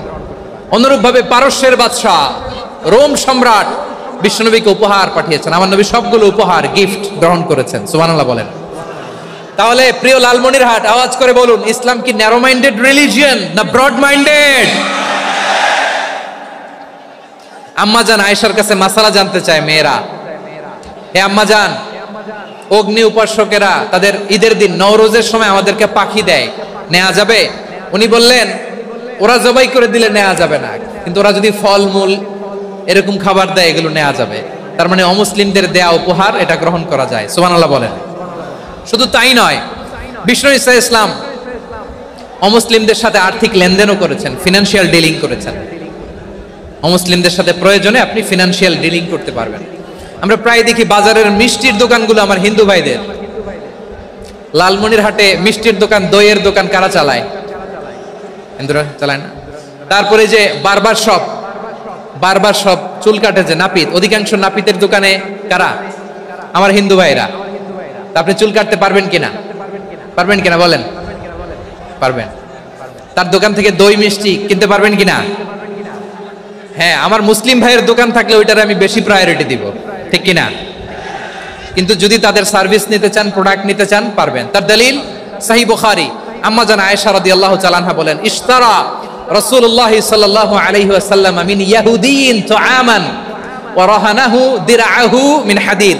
রাসূল সাল্লাল্লাহু আলাইহি ওয়াসাল্লাম এক ইহুদির কাছ থেকে, কার কাছ থেকে? সবাই বলে নাই কার কাছ থেকে? আমার নবী, পেয়ারা নবী এক ইহুদির কাছ থেকে জব কিনেছিল, জব, বার্লি, যেটা দিয়ে রুটি বানায়। ওই জবের দাম দেওয়ার টাকা পয়সা নবীর কাছে ছিল না, ফলে নবী ওনার একটা পোশাককে মর্গেজ রেখেছিলেন, মর্গেজ, বন্ধক, যে এখন এটার দাম দিতে পারবো না, কয়েক কেজি বার্লি নিয়ে যাই আর বন্ধক হিসেবে আমার জামাটা রেখে গেলাম, যেদিন দাম দিব ওই দিন জামাটা ছুটায় নিয়ে যাও। সুবহানাল্লাহ পড়বেন না? বাকিতে নিছিলেন, বাকিতে। দিরআহু মিন হাদিদ, লোহার তৈরি বর্ম, মানে যুদ্ধের পোশাক, লোহা দিয়ে বানানো। বিশ্বনবী বললেন, কয়েক কেজি জব দাও, টাকাটা পরে দিব, এখন টাকা নাই, বন্ধক হিসেবে মর্গেজ হিসেবে আমার জামা রেখে গেলাম, যখন টাকা দিব জামা ছুটায় নিব। আওয়াজ করে বলতে হবে সুবহানাল্লাহ। এ থেকে বোঝা গেল অমুসলিমদের সাথে ফিনান্সিয়াল ডিলিং করা যায়, অর্থনৈতিক লেনদেন করা যায়, কেনাবেচা করা যায়, প্রোডাক্ট কেনা যায়। এমনকি আমাদের মসজিদে নববীতে বারান্দায় আপনারা একটা অটোমেটিক ফ্লাইং আমব্রেলা দেখছেন? সূর্য যখন বাড়ে মসজিদে নববীর বারান্দায় ইয়ার্ডের মধ্যে অটোমেটিক্যালি কিছু আমব্রেলা আছে, সাঁ করে খুলে যায়, আর সূর্যের তাপ লাগে না। আবার সন্ধ্যাবেলায় এই আমব্রেলা গুলো ওরা ক্লোজ করে ফেলে, দেখেন নাই না? দেখছেন? এই মসজিদে নববীকে সর্বোচ্চ উন্নত মানের কনস্ট্রাকশন ইনফ্রাস্ট্রাকচারে ডেভেলপ করার জন্য কর্তৃপক্ষ কিছু অমুসলিম ইঞ্জিনিয়ারের, ডিজাইনারের সহায়তা নিয়েছিল। সুবহানাল্লাহ বলেন। কোন দলিলের ভিত্তিতে? এই দলিলের ভিত্তিতে যে বিষ্ণু ঈসা ইসলাম অমুসলিমদের সাথেও লেনদেন করেছেন। আওয়াজ করে বলতে হবে আল্লাহু আকবার। শুধু তাই নয়, ইন কেস অফ ইমার্জেন্সি, প্রয়োজনে ইসলামের খাতিরে ইসলামকে সামনের দিকে এগিয়ে নিয়ে যাওয়ার জন্য অমুসলিমদের সাপোর্ট নেওয়া জায়েজ আছে। সুবহানাল্লাহ বলেন। অমুসলিমদের সাপোর্ট নেয়া, তাদের থেকে অর্থ নেয়া, পলিটিক্যাল সাপোর্ট, পলিটিক্যাল অ্যাসাইলাম নেওয়া জায়েজ আছে। আমাদের অনেক বিশ্ববরেণ্য দায়ীরা আমেরিকায় অস্থায়ীভাবে অ্যাসাইলাম নিয়ে থাকে, নিজের দেশে গেলে ফাঁসিতে ঝুলাই দিবে। যুগ যুগ ধরে দায়ীদের উপরে এরকম অত্যাচার আর নির্যাতন আছে না নাই? মিশরের অনেক দায়ীরা পাশ্চাত্যে যেয়ে থাকে, এই যে তারা পলিটিক্যাল অ্যাসাইলাম নিয়ে থাকে, রাজনৈতিক আশ্রয়, এটা জায়েজ আছে না? এটা যে জায়েজ আছে তার প্রমাণ স্বয়ং বিশ্বনবী সাল্লাল্লাহু আলাইহি ওয়াসাল্লাম পলিটিক্যাল সাপোর্ট নিয়েছিলেন অমুসলিমদের কাছ থেকে। সুবহানাল্লাহ বলেন। খুব মজাদার একটা ঘটনা শুনবেন, আপনাদের আগ্রহ দেখতে পেলেন, হৃদয়টা ভেঙে খান খান। যিনি ঘরের ভেতরে বিশ্বনবীকে সান্ত্বনা দিতেন, ভালোবাসা দিতেন, বাইরে গেলে কুরাইশরা বকাঝকা করে, অত্যাচার করে, কিন্তু আম্মাজান খাদিজা রাদিয়াল্লাহু তাআলা আনহা ঘরটারে এমন শান্তির নীড় বানায় রেখেছেন, এই ঘরের ভিতরে ঢুকলে বিশ্বনবীর কলিজাটা ঠান্ডা হয়ে যেত। এজন্য রব্বুল আলামিন বলেন, খাদিজা, ও আমার বান্দি খাদিজা, জান্নাতে এমন স্পেশাল একটা ঘর আমি তোমার জন্য রেডি করে রেখেছি। ওই ঘরের মধ্যে কোনো আওয়াজ নাই, ওই ঘরের মধ্যে কোনো নয়েজ নাই, ওই ঘরে কোনো বিশৃঙ্খলা নাই। কারণ মক্কার জমিনে আমার নবী কুরাইশদের বিশৃঙ্খলা, নয়েজ আর ঝামেলাগুলোকে উপেক্ষা করে যখন তোমার ঘরের ভিতরে ঢুকতো, ঘরটারে তুমি শান্তির নীড়, ঠান্ডা, নীরব, নিস্তব্ধ, নিঝুম আর শান্তির নীড় বানিয়ে রেখেছো। এজন্য জান্নাতে স্পেশাল একটা শান্তির নীড় আমি তোমারে উপহার দেব। ওই প্রিয়তমা স্ত্রী খাদিজা ইন্তেকাল করলেন, বিশ্বনবীর হৃদয় ভেঙে খান খান। আবার ওনার চাচা আবু তালেব ইন্তেকাল করলেন, যিনি পলিটিক্যাল শেল্টার দিতেন নবীকে। কে দিতেন? আবু তালেবের ভয়ে, বিশ্বনবীর এই চাচার ভয়ে কোনো মুশরিক নবীর গায়ে হাত দেওয়ার সাহস পায় নাই। এখন স্ত্রীও নাই, চাচাও নাই, নবীকে আশ্রয় দেওয়ার কেউ নাই, নবীর চারদিকে অন্ধকার। নবী এখন কই যাবেন? আমার পেয়ারা নবী নতুন স্টেশন খুঁজতেছেন, নতুন দাওয়াতি প্ল্যাটফর্ম খুঁজতেছেন। তিনি যায়েদ বিন হারেসা রাদিয়াল্লাহু তাআলা আনহুকে নিয়ে মক্কার পাশের একটা নেইবরিং সিটি তায়েফে চলে গেলেন। কোথায় চলে গেলেন? লালমনিরহাটের ভাইয়ের আওয়াজ করে বলেন, কোথায় গেলেন? তায়েফে চলে গেলেন দিনের দাওয়াত দেওয়ার জন্য। কি দেওয়ার জন্য? নাকি জমি কিনতে গেছিলেন? জমি কিনতে, দুনিয়ার যশ খ্যাতির জন্য, নিজের কোনো লাভের জন্য? তায়েফবাসীদেরকে জাহান্নামের আগুন থেকে বাঁচানোর জন্য। আওয়াজ করে বলতে হবে ঠিক কি না? বিশ্বনবী বিশাল মরুপথ, পাহাড়ি পথ পাড়ি দিয়ে তায়েফের মরুজমিনে গেলেন কোরআনের দাওয়াত নিয়ে, ইমানের দাওয়াত নিয়ে। কিন্তু তায়েফের লোকেরা বিশ্বনবীর দাওয়াতকে শুধু প্রত্যাখ্যান করেই থামে নাই, তারা বিশ্বনবীর সাথে অত্যন্ত খারাপ আচরণ করেছে, বিশ্বনবীকে শারীরিকভাবে হেনস্থা করেছে, আমার নবীকে শারীরিকভাবে অত্যাচার করেছে, আমার পেয়ারা নবীর গায়ে পাথর মেরেছে, বিশ্বনবীর গা বেয়ে ঝরঝর করে রক্ত ঝরেছে, নবী জামিনের মধ্যে লুটিয়ে পড়েছেন, আবার মেরেছে, আবার নবী হাঁটতে শুরু করলেন, পেছন থেকে আবার মেরেছে, আবার নবী রক্তাক্ত হয়ে জামিনের মধ্যে লুটিয়ে পড়লেন, আবার মেরেছে। বিশ্বনবীর মতো এত সুশ্রী মানব, বিশ্বনবীর মতো এত শুভ্র মানব, বিশ্বনবীর মতো এমন চমৎকার দেহাবয়ব দিয়ে রব্বুল আলামিন কাউকে বানান নাই। এরকম চমৎকার মানুষটাকে তারা তায়েফের ওই জমিনে রক্তাক্ত করেছে। বিশ্বনবী দুনিয়ার কোনো স্বার্থের জন্য সেখানে যান নাই, নিজের কোনো লাভের জন্য, প্রাপ্তির জন্য যান নাই, তায়েফবাসীদের জাহান্নামের আগুন থেকে বাঁচাতে গিয়েছেন। ঠিক কিনা বলেন? খেয়ে না খেয়ে দিন প্রচারের কাজে নিজেকে দিয়েছ বিলিয়ে, তাইফের কাফিরেরা চিনল না সে আলো, দুষ্ট ছেলেদের পিছু দিল লেলিয়ে। পাথরের আঘাতে ক্ষত বিক্ষত হয়ে সারা শরীর থেকে রক্ত ঝরে। এ রাসূল তোমাকে ভুলি আমি কেমন করে, এ রাসূল তোমাকে ভুলি আমি কেমন করে। পারেন না আপনারা? ধরুন আমার সাথে। হাজার ব্যথা বেদনার পরে ফিরে আসনি তুমি আপন ঘরে, দিনের আলো তুমি ছড়িয়ে দিতে চলে গেলে মদিনায় মক্কা ছেড়ে। হে রাসূল তোমাকে ভুলি আমি কেমন করে, হে রাসূল তোমাকে ভুলি আমি কেমন করে। ঠিক কিনা বলেন? প্রিয় ভাইরা, তাইফের ছেলেরা নবীকে রক্তাক্ত করলো। আমার নবী কই যাবে? কই যাবে? মক্কায় জায়গা নাই, তাইফে জায়গা নাই। তাইফ থেকে ভারাক্রান্ত মন নিয়ে আমার নবী মক্কায় ফিরে আসলেন। বিশ্ব নবী মক্কায় ঢুকতে পারেন না। মক্কার মরুভূমির দিকে তাকিয়ে, উপত্যকার দিকে তাকিয়ে বিশ্বনবী ধা ধা করে কাঁদেন, ঝরঝর করে। নবীর চেহারা মুবারক থেকে চোখের পানিগুলো বেয়ে বেয়ে পড়ে। আমার জন্মস্থান, আমার শৈশব, কৈশোর, যৌবন কেটেছে এই মক্কায়, আমার এলাকায় আমি ঢুকতে পারি না। বিশ্বনবী মক্কার অনতি দূরে দাঁড়িয়ে জায়েদকে পাঠালেন, জায়েদ যাও দেখো কেউ আমাকে সাপোর্ট করার মতো আছে কিনা, যাও অমুকের কাছে যাও। জায়েদ গেলেন, তারাও প্রত্যাখ্যান করে ফিরিয়ে দেয়। বিশ্বনবী বললেন যাও অমুক লোকের কাছে যাও, তিনিও প্রত্যাখ্যান করে ফিরিয়ে দিলেন। কেউ বিশ্বনবীকে আশ্রয় দিতে রাজি হয় না। নিজ জন্মভূমিতে বিতাড়িত বিশ্বনবী সর্বশেষ বিশ্বনবী বললেন যাও মুতঈম ইবনে আদির ঘরে যাও। মুতঈম ইবনে আদি মুশরিক, তার কাছে যাও। গেলেন, মুতঈম ইবনে আদি রাজি হয়ে গেল। সুবহানাল্লাহ বলেন। দেখেন অনেক বিপদের সময়ও আমি নিজে সাক্ষী, সামাজিকভাবে রাজনৈতিকভাবে কত ঝঞ্ঝা, কত ষড়যন্ত্র, কত কনস্পাইরেসি পাড়ি দিয়ে আমাদেরকে সামনে এগিয়ে যেতে হয়। এই শত্রুদের ভেতরেও একজনকে দাঁড় করিয়ে দেয় যে আল্লাহর কোরআনের জন্য রেডি হয়ে যায়। পড়েন সুবহানাল্লাহ। মুতঈম ইবনে আদি, আল্লাহ তার মনকে নরম করে দিলেন। মুতঈম বলে মুহাম্মদ আমি তোমাকে আশ্রয় দিব। তার দুই ছেলেকে পাঠালেন, যাও খোলা তলোয়ার নিয়ে, স্কট দিয়ে, গার্ড অফ অনার দিয়ে মুহাম্মদকে মক্কায় ঢুকাও আর বলো আমি আমান দেব। আমান কি দিব? আমান মানে সিকিউরিটি, নিরাপত্তা। সিকিউরিটি ছাড়া, আমান দেওয়া ছাড়া কেউ থাকতে পারতো না মক্কায়। দুই ছেলে বিষ্ণু ঈসা ইসলামকে নিয়ে আসলো। নবী কাবার চারদিকে তাওয়াফ করলেন, নামাজ পড়লেন। আবু জাহেল, উতবা, শাইবা, ওয়ালিদ ইবনে মুগীরা সবাই দেখে, কেউ কিছু করতে পারে না।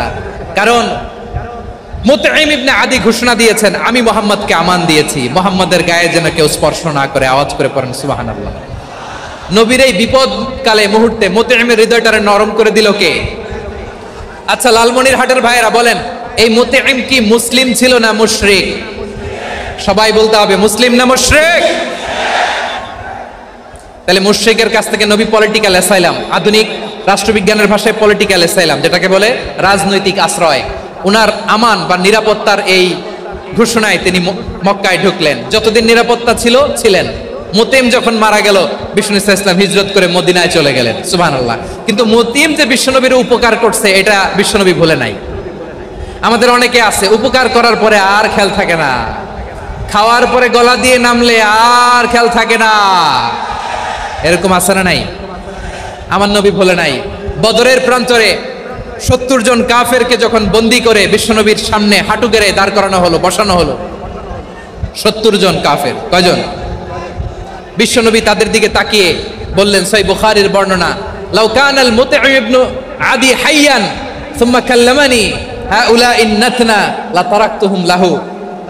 বদরের প্রান্তরে 70 জন বন্দী কাফিরের দিকে তাকিয়ে আমার নবী বললেন, আজকে মুতঈম ইবনে আদি যদি বেঁচে থাকতো আর তোমাদের 70 জনের ব্যাপারে যদি মুতঈম এক বাক্যে একটা সুপারিশ করত, তার সম্মানে আজকে তোদের সবাইকে আমি মাফ করে দিতাম। সুবহানাল্লাহ নাই? ওই যে চিল্লাচিল্লি যে কথা বুঝে নাই, কোন জিনিস মিস করছে ওরা নিজেরাও বুঝে নাই। বিশ্বনবী মুতঈমের এই সাহায্যের কথা বলে নাই। 70 জন মুশরিক হাঁটু গেড়ে বসা, নবী চাইলে এখনই এক্সিকিউশন অর্ডার দিতে পারে। তিনি বললেন, আজকে যদি মুতঈম বেঁচে থাকতো আর মুতঈম যদি তোদের জন্য সুপারিশ করতে, এই আবর্জনাগুলোর ব্যাপারে সুপারিশ করতে, আমি মুহূর্তেই তোদেরকে এমনি মাফ করে দিতাম। এবার বলেন, ইসলাম কি ন্যারো মাইন্ডেড না ব্রড মাইন্ডেড?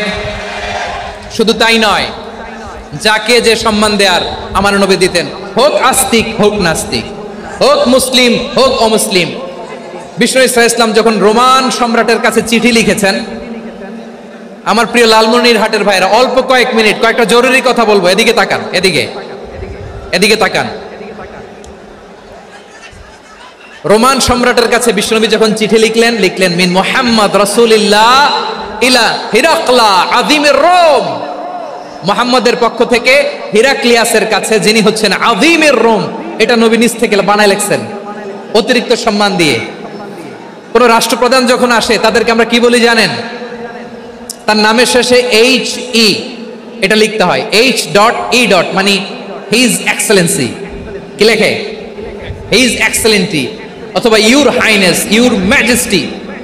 দেখেন, বিশ্বনবী সাল্লাল্লাহু আলাইহি ওয়াসাল্লাম সব নবীদেরও নবী, তিনি একজন মুশরিক খ্রিস্টান সম্রাট রোমান সম্রাটের কাছে চিঠি লিখতে যায়, লিখতেছে ইলা হিরাকলা আযীমির রোম, হিরাক্লিয়াসের কাছে আমার চিঠি, যিনি রোমের আযীম, হিজ হাইনেস, মানে রোমের অনেক সম্মানিত এক বাহাদুর। আওয়াজ করে বলেন সুবহানাল্লাহ। তার মানে যাকে যে সম্মান দেয়ার এটা বিশ্বনবী দিতেন। এমনকি যেই ইহুদিরা ভালো ছিল, এই ইহুদিদেরও প্রশংসা করেছেন বিশ্বনবী মুহাম্মদুর রাসূলুল্লাহ সাল্লাল্লাহু আলাইহি ওয়াসাল্লাম। এক ইহুদির প্রশংসা করেছেন বিশ্বনবী। ইহুদির কার? আমি তো আমার ভাইয়ের প্রশংসা করি না, আমি তো এক আলেম আরেক আলেমরে স্পেস দেই না, আমি তো এক দায়ী আরেক দায়ীর সাথে বসতে চাই না। আমার নবী ইহুদির প্রশংসা করে। কার প্রশংসা? ওই ইহুদির নাম ছিল মুখাইরিক। সিরাত গ্রন্থ ঘাটলে পাবেন। তিনি বলেছেন, মুখাইরিক খাইরু ইয়াহুদ, Mukhairiq is the best of the Jews. জুইশদের মধ্যে সে সবচেয়ে ভালো। কেন প্রশংসা করলেন তার?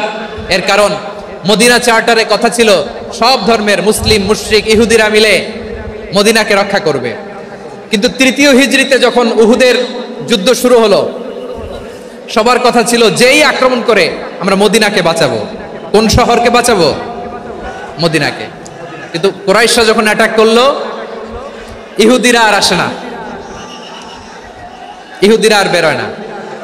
বিষ্ণু বললেন, ওহ ইহুদিরা, তোমরা না চুক্তি করলে আমার সাথে যে মদিনা বাঁচাতে সবাই ঝাঁপিয়ে পড়বো, আসো। একটা ইহুদিও বেরোয় না, কেউ আসে না সেদিন, একজন ছাড়া। তার নাম মুখাইরেক। তার নাম কি?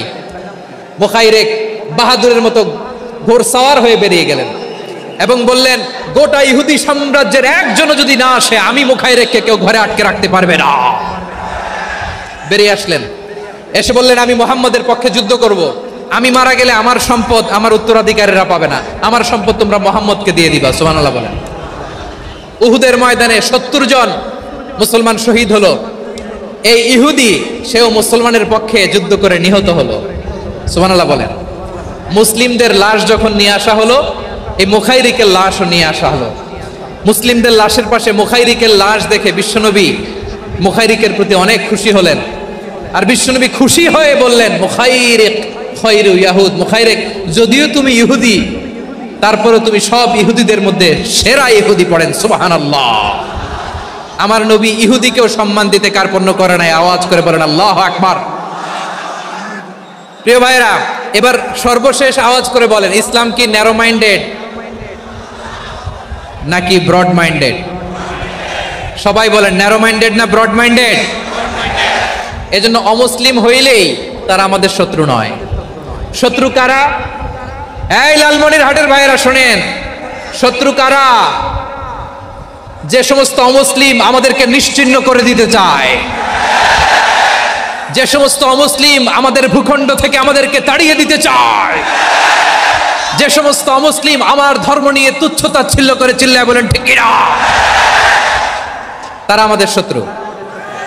সাধারণ অমুসলিমরা আমার শত্রু নয়। এই যে হিন্দুরা থাকে এরা আমার ভাই, বৌদ্ধরা আমার ভাই, খ্রিস্টানরা আমার ভাই, ইহুদিরা আমার ভাই। তারা দিনই ভাই নয়, তারা মায়ের পেটের ভাই নয়, তারা মানবিক দিক থেকে ভাই। ও মানুষ, আমিও মানুষ। ইসলাম মানুষকে সম্মান করে, চিল্লায় বলো ঠিক কিনা। যারা আমাদের অস্তিত্বকে নিশ্চিহ্ন করতে চায়, যারা আমাদের ভূখণ্ডকে দখল করতে চায়, যারা আমাদেরকে নিয়ে মকারি করে, ফান করে, টিটকারি করে, আমার ধর্ম নিয়ে খেলা করে, তাচ্ছিল্য করে, ওদের বিরুদ্ধে আমাদের জিহাদ। সাধারণ মুসলিম আমাদের শত্রু নয়। আপনি জানেন নিউ ইয়র্কে, আমি তো নিউ ইয়র্কে ছিলাম অনেকদিন, ওখানে ফিলিস্তিনিদের পক্ষে যখন আমরা মিছিল করেছি, অনেক ইহুদি আমাদের সাথে মিছিলে দাঁড়িয়েছে। কারণ ওরাও জানে এই ভূখণ্ড ফিলিস্তিনিদের ভূখণ্ড। আওয়াজ করে বলো লালমনিরহাট ঠিক কিনা।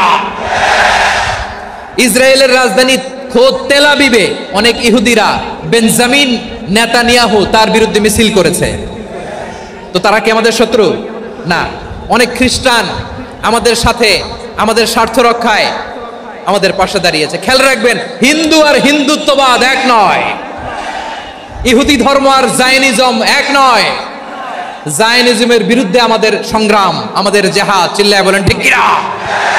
এই যে ফিলিস্তিনের ভাইরা, তারা তাদের স্বাধীনতা সংগ্রামের জন্য লড়াই করছে, করে যাচ্ছে, আমরা এটাকে সমর্থন জানাই, চিল্লায় বলো ঠিক কিনা।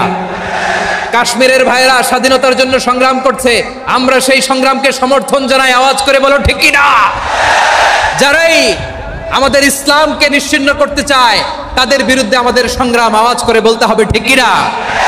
ওই সমস্ত দুর্বৃত্তদের সাথে আমাদের কোনো সম্পর্ক নাই। আমরা যদি ঐক্যবদ্ধ থাকতে পারি, ওই দুর্বৃত্তরা চান্স পাবে না। আমরা ঐক্যবদ্ধ থাকতে রাজি আছি। লালমনিরহাটের ভাইয়েরা, আমরা ঐক্যবদ্ধ থাকলে ওই দুর্বৃত্তদের কালো হাত ভেঙে দিতে আমাদের সময় লাগবে না। তাদের কালো হাত ভেঙে দিতে রাজি আছো মুসলমান? কারা কারা রাজি? দু হাত তুলে দেখাও।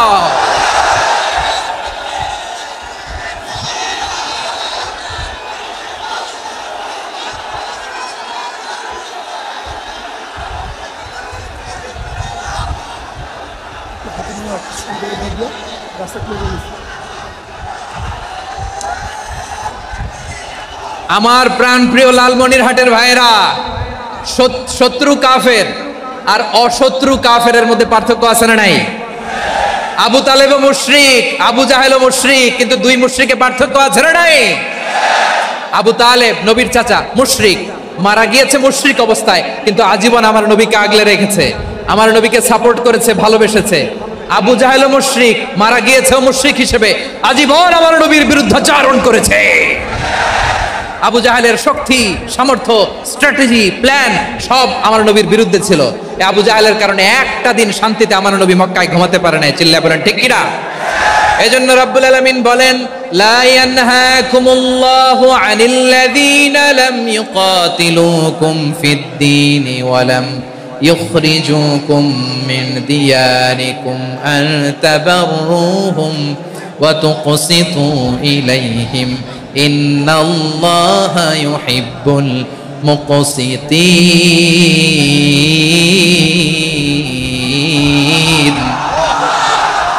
আল্লাহ বলে, গোলামেরা শোনো শোনো, যে সমস্ত অমুসলিম তোমাদের সাথে ধর্মযুদ্ধে লিপ্ত হয় না, তোমাদের বিরুদ্ধে যে সমস্ত অমুসলিম অস্ত্র ধরে না, যে সমস্ত অমুসলিম তোমাদেরকে তোমাদের জন্মস্থান থেকে, ভূখণ্ড থেকে তাড়িয়ে দেয় না, তাদের সাথে ভালো আচরণ করতে আমি আল্লাহ নিষেধ করি নাই। তাদের সাথে সদাচরণে কোনো নিষেধাজ্ঞা নাই, বরং তাদের সাথে সদাচরণ করো, এটাই আমি আল্লাহ চাই। তাহলে আমার যে অমুসলিমরা আমাদের সাথে শত্রুতা করে না, তুচ্ছতাচ্ছিল্য করে না, আমাদের ভূমি থেকে আমাদেরকে উচ্ছেদ করতে চায় না, আমাদের বিরুদ্ধে অস্ত্র ধরে না, ওই অমুসলিম ভাইদের সাথে আমাদের কোনো দ্বন্দ্ব আছে? কোনো বিরোধ আছে? বরং আছে ভালোবাসা। বরং আছে কি? এই ভালোবাসা দিয়ে আমরা বিশ্ব জয় করব। রাজি আছো মুসলমান? আমাদের পুঁজি ভালোবাসা। আমাদের পুঁজি কি? এবার আওয়াজ করে বলেন, আমার এই পুরো আলোচনা থেকে the religious coexistence, peaceful coexistence, শান্তিপূর্ণ সহাবস্থান, কমিউনাল হারমোনি, এই সাম্প্রদায়িক সম্প্রীতি, এই আলোচনা থেকে কি বুঝলেন? ইসলাম কি ন্যারো মাইন্ডেড না ব্রড মাইন্ডেড? এই ব্রড মাইন্ডেড হৃদয় নিয়ে, ভালোবাসা দিয়ে আমরা বিশ্ব জয় করতে চাই। রাজি আছেন? আল্লাহ কবুল করুক, আমরা সবাই পড়ি আমিন। লালমনিরহাটের জেলা স্টেডিয়ামে আমার প্রিয় মায়েরা বোনেরা, আপনাদের জন্য একটা হাদিস বলে শেষ করব। বিশ্বনবী বলেন, আমার মায়েরা খেয়াল করে শুনুন, বিশ্বনবী আপনাদের উদ্দেশ্য করে বলেন, আল মারআতু ইযা সাল্লাত খামসাহা ওয়া সামাত শাহরাহা হাফিজাত ফুরুজাহা আতাআত বা'লাহা ফালতাদখুল মিন আইয়ি আবওয়াবিল জান্নাতি শাআত। বিশ্বনবী বলেন, ও রমণীরা, ও নারীরা, যে সমস্ত নারী এই 4টা কাজ করবে, এই 4টা কাজের গ্যারান্টি দিবে, তাদেরকে জান্নাতের 8টা দরজার গ্যারান্টি দেয়া হবে। কি 4টা কাজ? 1 নাম্বার, আল মারআতু ইযা সাল্লাত খামসাহা, যে নারী 5 ওয়াক্ত নামাজ পড়ে। কি করে?